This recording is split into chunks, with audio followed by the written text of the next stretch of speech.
Hi guys, അപ്പോൾ ഞാൻ ഇന്നെന്തായാലും ഡോക്ടറെ കാണാൻ വേണ്ടി പോവാട്ടോ. കാരണം എനിക്ക് ചെറിയൊരു പനി പിടിച്ചിട്ടുണ്ട്. മഴക്കാലമായതുകൊണ്ടാന്ന് തോന്നുന്നു പെട്ടെന്നൊരു പനി. കൂത്താട്ടുകുളത്താട്ടോ അപ്പോൾ ഗൈസ് നമ്മളിന്ന് ഡോക്ടറെ കാണാൻ പോകുന്നത്. അവിടുത്തെ KMC മെഡിക്കൽ സെൻറ്ററിലാണ് നമ്മൾ പോയത്. ഇനി അവിടുത്തെ ഡോക്ടറൊക്കെ കണ്ടിറങ്ങി കഴിഞ്ഞിട്ട് മരുന്നൊക്കെ വാങ്ങിച്ച് ഇനി അമ്മ വരാൻ വേണ്ടി വെയിറ്റ് ചെയ്യണം കേട്ടോ. അമ്മ ഇവിടെ ഓഫീസിലായിരുന്നു. അച്ഛൻ അമ്മയുടെ വണ്ടി എടുക്കാൻ അപ്പുറം പോയി. അച്ഛനാണെങ്കിൽ അമ്മയുടെ വണ്ടിയൊക്കെ എടുത്തു കൊടുത്തതിന് അമ്മ വണ്ടി കൊണ്ട് ഫ്രണ്ടിൽ പോയി, ഞങ്ങൾ അമ്മയുടെ പുറകെ പോയിട്ടോ. പിന്നെ അതൊക്കെ കഴിഞ്ഞ് വീട്ടിലേക്ക് കുറച്ച് സാധനങ്ങൾ വാങ്ങാനുണ്ടായിരുന്നു. അപ്പോൾ അതെന്തായാലും വാങ്ങിയിട്ട് വന്ന് കരുതി. അങ്ങനെ അച്ഛനും അമ്മയും പോയി സാധനങ്ങളൊക്കെ വാങ്ങിക്കൊണ്ടിരുന്നു.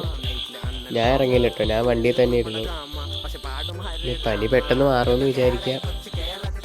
അപ്പോൾ ഗൈസ് എല്ലാവരും വീഡിയോ ഒന്ന് ലൈക്ക് ചെയ്യുക. അപ്പോൾ ഓക്കെ, ബായ്.